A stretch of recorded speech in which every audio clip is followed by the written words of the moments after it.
Hello தோழர்களே, எல்லாருக்கும் வணக்கம். இன்றைக்கி பார்த்தீங்கன்னா, காலையில் எழுந்த உடனே பார்த்தீங்கன்னா, எப்பயும் போல தான் எழுந்துக்க முடிய மாட்டேங்குது. கரெக்டாக எழுந்துக்கிற நேரம் பார்த்தீங்கன்னா, யாராவது ஏதாவது மைண்ட் வாய்ஸ்ன்னு வச்சுக்கிட்டே இருக்காங்க. ஃப்ரீலான்சரு, $100 வரும், டீச்சர் ஆனு, டைம் ட்ரைனிங்கு, அது இதுன்னு பேசிக்கிட்டே இருக்குதுங்க, யோசிச்சுக்கிட்டே இருக்காங்க. ஹரிவீடு ஒரு கோடியாகும், ஹரிவீடு இடிக்க போகிறோம், பைத்தியக்காரன் மாதிரி யோசிப்பான். என்னென்னவோ யோசிக்குதுங்க. ரொம்ப டார்ச்சராக இருக்குது. அந்த வலசரவாக்கம் புறம்போக்குங்க அடங்கவே மாட்டேங்குதுங்க. அதுங்க ஓசியில் 35 லட்சம் கிடச்சது போல், அதில் 15 லட்சத்துக்கு வீடு வாங்கிக்கிட்டு, மிச்ச காசுக்கெல்லாம் நகை வாங்கிக்கிட்டு, பிள்ளைக்கு பைக்கு வாங்கி கொடுத்து, மிச்ச காசு எஃப்டி போட்டுக்கிட்டு, அந்த ஃபிக்ஸட் டெபாசிட்டும் இப்போ இன்னும் கூட எக்ஸ்ட்ரா காசுலாம் வந்திருக்கும். எல்லாத்தையும் வாங்கி அனுபவிச்சுட்டு தின்னுட்டு உக்காந்துக்கிட்டு, புருஷனுக்கு பொண்டாட்டியை பிடிக்கல, பொண்டாட்டிக்கு புருஷனை பிடிக்கல போல், அந்த ஆள் ஹார்ட் அட்டாக்குன்னு சொல்லிட்டு சரியாக பார்த்துக்காம கொண்டாச்சு. அதுக்கப்புறம் அந்த ஆள் போனதுக்கப்புறம் அடுத்த ஒரு மாதத்துக்கெல்லாம் பிள்ளைக்கு கல்யாணம் பண்ணி வச்சிருச்சு அந்த பொம்பளை. எப்படி தான் இந்த மாதிரிலாம் என்னை டார்ச்சர் பண்ணி என் கண்ணு முன்னாடி அது பிள்ளைய நல்லா வாழ வச்சு காமிக்கும் போல். ஓசியில் வீடு வாங்கி கொடுத்துட்ட பிள்ளைக்கு, பிள்ளை சம்பாதிக்கிறான், ஒர்க் ஃப்ரம் ஹோமு, ஐடியில் இருக்கானுங்க, சம்பாதிக்கிறானுங்க, எல்லாருமே நல்லா சம்பாதிக்கிறானுங்க, ஓகேவா. மருமகளையும் வேலைக்கு அனுப்புது, எல்லாம் சம்பாதிக்குதுங்க, நல்லா காசு சேர்த்துக்குதுங்க, செலவு மட்டும் ஆகாது. இதுவும் விட்டால் வீட்டு வேலைக்கு போகும், 10 இடத்துக்கு போயிட்டு வந்தால் கூட ஒரு நாளைக்கு 1000 ரூபாய் சம்பாதிக்கும். எல்லா விதத்துலேயும் அது வக்கனையாக இருக்குதுங்க. அது எதுக்கு என்னை சீண்டிக்கிட்டே இருக்குது, என்னை டார்ச்சர் பண்ணுது. அவ்வளோ நீ நல்லவளாக இருந்தால், என் மேலே அவ்வளோ அக்கறையாக இருந்தால், எங்கள் அம்மா செத்து போனப்போ நீ பார்க்கலையே, ஒரு தேவடியாக கூட எட்டி பார்க்கலையே, அப்புறமா இந்த தேவடியாளுங்களுக்கு என்னை எதுக்கு டார்ச்சர் பண்ணணும்? அவன் வீட்டில் இருக்க அந்த நொண்டி பையன் முதற்கொண்டு இந்த பக்கம் போகிறான் வரான், குடிச்சிட்டு அப்படியே வீட்டு முன்னாடி ஆடிக்கிட்டு கிடக்கிறான். ஏதாவது பிரச்சனை பண்ணணும்ல அவனுங்களுக்கு, நம்ம தலையை உருட்டணும்ல புறம்போக்கு. இந்த புறம்போக்குங்களுக்கு நான் தான் கிடச்சேனா? இதுங்களுக்கு ஓசியில் 35 லட்சம் கிடச்சி அதை வச்சு வாழ்ந்து, அது பத்தாதுன்னு புள்ள சம்பாதிக்கிறான், பிள்ளையோட பொண்டாட்டி மருமக சம்பாதிக்கிறா, அதுங்களுக்கு கல்யாணம் ஆகி குழந்தை பெற்று, அந்த குழந்தைக்கு 1.5 வயசாகி போச்சு. திடீர்னு எதுக்கு வெளியில் நின்றுக்கிட்டு நடு ரோட்டில் நாய் மாதிரி கத்திக்கிட்டே கிடக்குதுங்க. நானும் பார்த்துக்கிட்டே இருக்கேன். நான் எவ்வளோ சீக்கிரமாக சாகிறேன்னு சொல்லிட்டு அவங்களுக்கு ஆசை போல். இவனை எப்படியாவது இங்கேருந்து துரத்தணுமே, இவனை எப்படியாவது மைண்டை டிஸ்டர்ப் பண்ணி இவனை டார்ச்சர் பண்ணி இங்கேருந்து அனுப்பணுமேன்னு படாத பாடு படுதுங்க போல். தினமும் எப்போ பார்த்தாலும் அதுங்க இந்த வீட்டுக்கு சேர்ந்ததுலேருந்து இதே வேலை தான். போகிற வரவங்களெல்லாம் கூப்பிட்டு தேவையா வேலை பார்ப்பா புறம்போக்கு. இப்படியே டார்ச்சர் பண்ணுதுங்க. என்னங்க பண்ணுறது? காலையில் எழுந்துக்க முடிய மாட்டேங்குது. எழுந்துக்கிட்டால் ஒரு 1 ஹவர் பெட்டில் இருந்து இறங்குறதுக்கே பயந்து இறங்க வேண்டியதாக இருக்குது. நமக்கு எல்லா பக்கமும் ஜன்னல், அதுக்கப்புறம் கதவெல்லாம் மூடி வச்சிருக்கோம், கேட்க மாட்டேங்குது.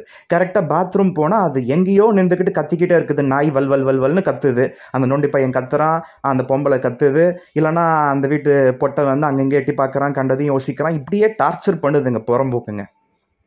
இன்றைக்கி நான் ஏதாவது நல்லா இருக்கேனா? இன்றைக்கி எங்கள் அப்பா அம்மா இல்லாமல் நான் அனாதையாக தவிச்சுக்கிட்டு இருக்கேன். ஒரு நாளைக்கு ஒரு வேளை சாப்பிட்றேன்னா கூட அதிசயம். ஏதோ சமைச்சு எதையோ சூடு பண்ணி எப்படியோ அரைக்குறையாக சாப்பிட்டுக்கிட்டு நான் என் வேலையை பார்த்துக்கிட்டு, அது பத்தாதுன்னு அந்த சனியை லாவண்யாவுக்கு வாங்கி கொடுத்த லோனுக்கு நான் அடைச்சிக்கிட்டு எப்படி கஷ்டப்பட்டுட்ருக்கேன். அதுங்களுக்கு என்ன என் மேலே காண்டு சாவடிக்குதுங்க. அந்த வலசரவாக்கம் புறம்போக்குங்க இங்கேருந்து போய் தொலைனேன் எங்கேயாவது. அதுங்க போனால் தான் நான் உருப்பட முடியும். அதுங்க வாழ்ந்துடுச்சுங்க. அதுங்களுக்கு இனி ஒரு கஷ்டமும் இல்லை வாழ்க்கையில். சும்மா டார்ச்சர் பண்ணி தேவடியா உயிரை வாங்குது. இன்றைக்கி பார்த்தீங்கன்னா, எப்படியோ நான் கஷ்டப்பட்டு அதுக்கப்புறம் சமைக்க போயிட்டு சமைச்சிடலாம். அதுக்கப்புறம் கிளாஸ் எடுக்க ஆரம்பித்தா கிளாஸ் எடுத்துக்கிட்டே இருப்போம். நேற்று கண்டினியூஸாக 9 ஹவர்ஸ் கிளாஸ் எடுத்திருக்கேன். ரொம்ப கஷ்டமாக இருக்குது. ஃபுல் டைம் கூட நல்ல பெனிஃபிட்லாம் இருந்தது. இப்போ ஒரு பெனிஃபிட்டும் இல்லையே. எதுக்கு நம்ம இப்படி உழைச்சி கொட்டுறோம்? இப்படி உழைச்சி கொட்டியும் வர காசு நமக்கு பிரயோஜனப்படலையே. கண்ட நாய்க்கு வாங்கி கொடுத்த கடனுக்கு கட்டுறதுக்கும் பத்தலையே. இன்னும் காசு ரெடி பண்ணுறதுக்கு லோன் வாங்கணுமா, கோல்டு லோன் வைக்கணுமா? எப்படி எனக்கு ஒரு கூட நிம்மதி இல்லை, கொஞ்சம் கூட நிம்மதி இல்லை. கஷ்டப்பட்டுட்ருக்கேன். ஸோ வீட்டில் சுரக்காய் இருந்தது, சுரக்காய் வேஸ்ட் ஆகிடக்கூடாதுன்னு சொல்லிட்டு சுரக்காயில் சாம்பார் செஞ்சேன். எப்போயுமே சமைக்கிறப்ப ஒரு 2 ஹவர் ஆகிடுது. ஸோ லைவ் வரேன், சமைக்கிறப்ப தான் லைவ் வர முடியும், இல்லைனா அவங்கக்கிட்ட பேச முடியாதுன்னு சொல்லிட்டு லைவ் பேசிக்கிட்டு இருக்கேன், ஓகேவா. ஸோ சாம்பார் ரெடி ஆகிடுச்சு. நான் அதுக்கப்புறம் செஞ்சுட்டு நான் வந்துட்டேன். கிளாஸ் எடுக்க வந்தேன். ஒரு 2 ஹவர்ஸ் கிளாஸ் எடுத்துகிட்டு நான் மறுபடியும் போய் சாப்பிட போகிறேன். ஸோ ஆல்ரெடி எனக்கு சூடாக சாப்பிட்டா எனக்கு பிடிக்கும். ஆல்ரெடி சாம்பார் சாதம் எல்லாமே ஜில்லுன்னு ஆகிடுச்சு. சரி வச்சு சாப்பிட்டேன். சாப்பிட்டுட்டு நடுவுலே பார்த்திங்கன்னா தொண்டையில் ஏதோ அடைச்சிக்கிட்டு இருக்க மாதிரி ஒரு ஃபீலிங்கு.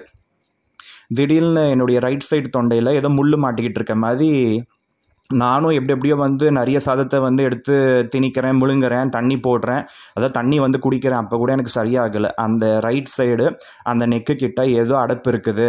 மீன் முள் மாட்டும் சொல்லுவீங்க இல்லையா, நான்வெஜ்ஜாக இருந்தால் அந்த மாதிரி சீரகம் மாட்டும், அந்த மாதிரி சோம்பு மாட்டும்லாம் சொல்லுவாங்க. அந்த மாதிரி ஒரு எஃபெக்ட் இருக்குது.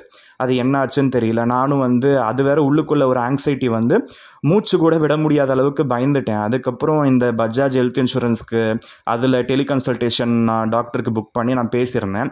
அவர் வந்து சரியாகவே வந்து சொல்லலை அந்த டாக்டரு. ஸோ மெடிசன்ஸ்லாம் எதுவும் ப்ரிஸ்கிரைப் பண்ணல. இஎன்டி வேணும்னா போய் பாருங்கள், ஒரு சைக்கியாட்ரிஸ்ட் கிட்ட பாருங்கள், சைக்காலஜிஸ்ட் கிட்ட பாருங்கள், ஆங்ஸைட்டி இருக்குன்னு சொல்கிறீங்கல்ல, அதனால் சொல்கிறேன்னு சொல்லிட்டு வாழைப்பழத்தை சாப்பிடுங்க, தயிர் சாதம் சாப்பிடுங்கன்னு சொல்லிட்டு ஜென்ரலாக எனக்கு என்ன தெரியுமோ அது நம்மளே செஞ்சுக்கிட்டு போகலாம். ஸோ டாக்டருக்கு கால் பண்ணி நம்ம எதுக்கு கேட்குறோம், அவங்க ஏதாவது நல்லது சொல்லுவாங்கன்னு சொல்லிட்டு தான். பட் அவரும் வந்து சொதப்பிட்டார். அந்த டெலிகன்சல்டேஷன் நான் இன்சூரன்ஸில் இருக்கிறதுனால ஃப்ரீ தான், இல்லைனா அது ஒரு 400-450 ஆகும். இஎன்டிக்கு வந்து நான் டெலிகன்சல்டேஷன் பண்ணால் யாருமே எடுக்கல. 3 டைம்ஸ் 4 டைம்ஸு ரிங்கு போய்கிட்டே இருந்தது, கட் ஆகிடுச்சு. ஸோ அதுக்கப்புறம் சரிப்பட்டு வராதுன்னு சொல்லிட்டு அந்த டெலிகன்சல்டேஷன் டாக்டரை நீங்கள் டைரெக்டாக போய் பாருங்கள், இதெல்லாம் கூடவா நீங்கள் ஃபோனில் கேட்பீங்க அப்படின்னு சொல்லிட்டு சொன்னார். அதனால் டைரெக்டாக நான் வந்து என் வீட்டு பக்கத்தில் ஒரு ஹாஸ்பிட்டல் இருக்குது, அந்த ஹாஸ்பிட்டலுக்கு நான் போயிட்டு அங்கே வந்து நான் என்ன சொல்கிறது, இன்கிளினிக்காக போயிட்டு நான் அதாவது அவுட் பேஷண்ட்டில் போய் நான் செக் பண்ணிக்கிட்டேன். அங்கே ஒரு அசிஸ்டன்ட் டாக்டர் இருந்தார். அவர் செக் பண்ணிவிட்டு உள்ளே ஏதோ இன்ஃபெக்ஷன் இருக்க மாதிரி தான்ப்பா தெரியுது, நான் வந்து உனக்கு ஆன்டிபயோட்டிக் டேப்லெட்ஸ் கொடுக்குறேன், அதுக்கப்புறம் இன்ஜெக்ஷனும் போட்டுக்கோ, அதுக்கப்புறம் வந்து ஒரு 1 வீக் நீ இந்த மாத்திரை இதெல்லாம் எடுத்துக்கிட்டனா சரியாயிடும். அதே போல் மவுத் வாஷ் வந்து கொடுக்குறேன், அதையும் வந்து நீ ஒரு நாளைக்கு 2 தடவை நீ 1:1 டைல்யூஷன், அதாவது அந்த மவுத் வாஷ் 1 கப்புனா 1 கப் தண்ணி போட்டு நல்லா ஒரு நிமிஷம் வந்து மேலே பார்த்த மாதிரி கார்கிள் பண்ணி துப்பிடு, சரியாக போயிடும், இன்ஃபெக்ஷன் இருக்குது அப்படின்னு சொல்லிட்டு சொன்னார், த்ரோட் இன்ஃபெக்ஷன். நான் கேட்டேன், த்ரோட் இன்ஃபெக்ஷன் வரதுக்கு என்ன சார் ரீசனு, நான் ஒன்றும் வீட்டில் தான் தனியாக தான் இருக்கேன், அப்படி யார் மூலமாக எனக்கு இன்ஃபெக்ஷன் ஆகும்னா யாராவது இரும்பிருப்பாங்க, அந்த இரும்பல் வந்து மேலே பட்டிருக்கலாம், என்னென்னவோ சொல்கிறார், இந்த மாதிரிலாம் பரவும் இந்த இன்ஃபெக்ஷன் அப்படி இப்படிலாம் சொன்னார். சார் நான் வீட்டில் தனியாக தான் சார் இருக்கேன், திடீர்னு அது ஏன் இன்றைக்கி சாப்பிட்றப்ப வரணும்னா அது சொல்கிறதுக்கெல்லாம் எப்போ வேணால் எது வேணாலும் வரலாம். ஸோ இதனால் நீங்கள் இன்றைக்கும் இன்ஜெக்ஷன் போட்டுக்கோங்க, நாளைக்கும் இன்ஜெக்ஷன் போட்டுக்கோங்க, ஸோ இந்த டேப்லெட்ஸ்லாம் எடுங்க அப்படின்னு சொன்னார். நானும் இன்னொரு டவுட் இருந்தது, அதை பற்றியும் நான் கேட்டேன், அதுக்கும் தான் டேப்லெட்ஸ் கொடுத்துருந்தாங்க. ஸோ நம்மக்கிட்ட தான் வந்து ஹெல்த் இன்சூரன்ஸில் ஓபிடி பெனிஃபிட்ஸ் இருக்குது, அது மூலமாக நம்ம ஸ்கேன் பண்ணலாம்னு சொல்லிட்டு அவங்கக்கிட்ட அந்த கன்சல்டேஷன் சார்ஜஸ் 600 வந்து நான் ஸ்கேன் பண்ணிவிட்டேன். உடனே அந்த ப்ரிஸ்கிரிப்ஷனும் அதே போல் அந்த ரெசிப்ட்டும் நான் வந்து அப்லோட் பண்ணி விட்டுட்டேன். உடனே எனக்கு பார்த்தீங்கன்னா எனக்கு அப்ரூவ் கொடுத்துட்டாங்க. எனக்கு வேலெட்டில் இருந்து தான் நான் வந்து 600 ருபீஸ் நான் பே பண்ணேன். ஓகேவா, இப்போ மறுபடியும் வேலெட் வந்து ஆனில் வச்சுருக்காங்க. ஸோ மறுபடியும் எனக்கு ஏதாவது தேவைப்பட்டது, நாளைக்கு நான் போகிறேன் அங்கே வந்து நான் பே பண்ணுறேன்னா மறுபடியும் நான் பே பண்ணிக்கலாம். கடைசியாக நான் இப்போ என்ன ஃபீல் பண்ணுறேன்னா, ஏதோ பல்லுக்கு பேக் சைடு கொஞ்சம் ஷார்ப்பாக இருக்குது, அது எதுக்குன்னு தெரியல, ஒரே ஒரு பல்லு மட்டும். அதனால் அந்த பல்லு நான் கையை வச்சு நான் வந்து பார்க்குறப்பவே வந்து ஒரு மாதிரி டிஃப்ரெண்ட் ஃபீல் ஆகுது. அதனால் நம்ம நாக்கு அந்த பல்லு மேலே படுறப்ப தான் நமக்கு அந்த மாதிரி த்ரோட்டில் ஏதோ மாட்டிக்கிட்டு இருக்க ஃபீலிங் வந்து வர மாதிரி நான் ஃபீல் பண்ணுறேன். அவங்க அப்புறமா எதுக்கு பார்த்துட்டு நமக்கு இன்ஃபெக்ஷன் இருக்குன்னு சொல்லி மருந்து அப்புறமா இன்ஜெக்ஷன்லாம் கொடுக்கணும். அதுக்கப்புறம் வேறு ஒரு இன்ஃபெக்ஷன் இருக்குன்னு சொல்லி சொன்னதுக்கு அப்போ சுகர் இருக்கான்னு செக் பண்ணாங்க. சுகர் 177 இருக்குங்க, ஆச்சரியமாக இருக்குது. அதனால் அந்த அசிஸ்டன்ட் டாக்டர் என்ன சொல்லிட்டாரு, நாளைக்கும் வாங்க, நாளைக்கும் வந்து சுகர் செக் பண்ணிக்கோங்க, உங்களுக்கு சுகரும் இருக்க சான்சஸ் இருக்குதுன்னு சொல்கிறாரு. ஸோ 177ன்றது ப்ரீ டயபெட்டிக் கீழே வருது. எனக்கு பயமாக இருக்குதுங்க. அவங்க வந்து கையில் வந்து பின் போட்டு குத்தி அந்த பிளட் வரும்ல, அதுக்கப்புறம் ஒரு ஸ்ட்ரிப்பு யூஸ் பண்ணி உடனே செக் பண்ணாங்க. அவர் வந்து பிபி செக் பண்ணுறப்ப இதுதான்ப்பா கரெக்டு, நீ டிஜிட்டலில் பார்க்குறதெல்லாம் வேஸ்ட்டு, அது பணத்துக்கு கூட பிபி காமிக்கும் அப்படிலாம் சொன்னார். நான் அப்புறமா எதுக்கு சார் இது வந்து நீங்கள் செக் பண்ணுறீங்கன்னா, அது சுகருக்கு வந்து ஓகேவாமா, பிபிக்கு மட்டும் ஓகே இல்லைன்னு சொல்லிட்டு அந்த அசிஸ்டன்ட் டாக்டர் சொல்கிறாரு. நம்ம ஏதோ ஒரு பிரச்சனைக்கு போய் பார்க்குறப்ப புதுசாக ஒரு பிரச்சனை கிளம்புது, நமக்கு சுகர் வந்துடுச்சா, அம்மாலாம் வந்து சுகர் வச்சுக்கிட்டு எத்தனை நாள் எவ்வளோ கஷ்டப்பட்டாங்க, அதுக்கு டேப்லெட்ஸ்லாம் வேறு அவ்வளோ காஸ்ட்லி டேப்லெட்ஸு அதெல்லாம் வேறு போட்டு தொலையணும். இதெல்லாம் வந்தால் ஒவ்வொன்றா உள்ளுக்குள்ளே இருக்க என்ன சொல்கிறது அந்த ஆர்கன்ஸ்லாம் கெட்டு போகும், எவ்வளோ பயம் இருக்குது. நான் நெட்டில் போட்டு பார்த்ததுக்கு 180 கீழே இருந்தால் பிரச்சனை இல்லைன்னு தான் சொல்லி போட்டிருக்கு. பட் ஸ்டில் 140 கிராஸ் பண்ணிடுச்சு இல்லையா, என் ஏஜுக்கு இது அதிகம்தான். அதனால் மறுபடியும் அவங்க நார்மலாக பிளட் செக்கப் எடுத்து அதில் சுகர் எவ்வளோ காமிக்க போகுதுன்னு தெரியல. அவர் வந்து செக் பண்ணிக்கோன்னு சொல்லியிருக்காரு. போய் பார்க்குறேன், எப்படி வருதுன்னு பார்ப்போம், என்ன ஆக போதோ தெரியல. நமக்கு ஏதாவது பிரச்சனைன்னா நாளைக்கு நம்மளை பார்த்துக்கிறதுக்கு ஆளுங்க இல்லை, நம்ம தான் பார்த்துக்கணும். இருக்கிற தலைவலியில் இந்த இன்சூரன்ஸ் இருக்கிறதுனால இந்த இன்சூரன்ஸில் கவர் ஆகுது, இல்லைனா என் பொழப்பு என்ன இருக்கும் பார்த்துக்கோங்க. இதுக்கெல்லாம் காசு ₹1 கூட என்கிட்ட இல்லை. இப்போ செட்டில்மெண்ட்டுக்கு எப்படி அரேஞ்ச் பண்ண போகிறேன்னு தெரியல. ஸோ இந்த ஹாஸ்பிட்டல் வந்து பார்த்திங்கன்னா கொஞ்சம் நல்லாவே பெருசாக்கிக்கிட்டே இருக்காங்க. அதே போல் இந்த பிரிட்ஜ் ஒர்க்கும் வந்து ஆல்மோஸ்ட் கம்ப்ளீட் ஆகிடுச்சு. இதை வந்து யூஸ் பண்ண ஆரம்பிச்சிட்டாங்கன்னா நல்லாவே அப்ரிஷியேஷன் ஆகிடும், நல்லா இன்னும் டெவலப் ஆகிடும்.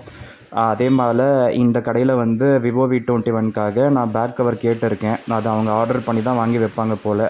ஸோ ஆல்ரெடி நான் இந்த கடையில் தான் போனேன் லாஸ்ட் டைமு. அவங்க ரொம்ப பேடு குவாலிட்டியில் இருக்குப்பா, இது வந்து ஒரு நாள்லேயே உனக்கு பிளாஸ்டிக் வந்து கிழிஞ்சிடும், இல்லைனா வேஸ்ட் ஆகிடும்னு சொல்லிட்டு சொன்னார். தூக்கி தான் போட போகிறேன்னு சொன்னார். லாஸ்ட் டைம் போனப்போ அது தூக்கி போடுறது எதுக்குன்னு சொல்லிட்டு சரி நான் வந்து வாங்கிக்கிட்டேன், காசெல்லாம் வேணாம்னு சொன்னார். அவர் சொன்ன மாதிரி அடுத்த நாளே வந்து அந்த பவுச்சு எனக்கு பிளாஸ்டிக் குவாலிட்டி நல்லா இல்லை, வெடிப்பு வந்துடுச்சு. இப்போ நான் அதுதான் செல்லோ டேப்பு ஒட்டி நான் யூஸ் பண்ணிக்கிட்டு இருக்கேன். சரி மறுபடியும் வந்து ஆர்டர் பண்ணி வாங்கி வைங்கன்னா நான் வாங்கிக்கிறேன்னு சொல்லிட்டு நான் சொல்லிட்டு வந்தேன். அதே போல் ரொம்ப நாள் ஆச்சு மஷ்ரூம் சாப்பிட்லான்னு சொல்லிட்டு மஷ்ரூம் வாங்கி சாப்பிட்டேன். பார்சல் 35 ரூபாவாம். ஸோ அவர் வந்து பார்த்திங்கன்னா ஐடியில் ஒர்க் பண்ணிக்கிட்டு இது சைட் பை சைட் மஷ்ரூமும் வச்சு நடத்துகிறாங்க.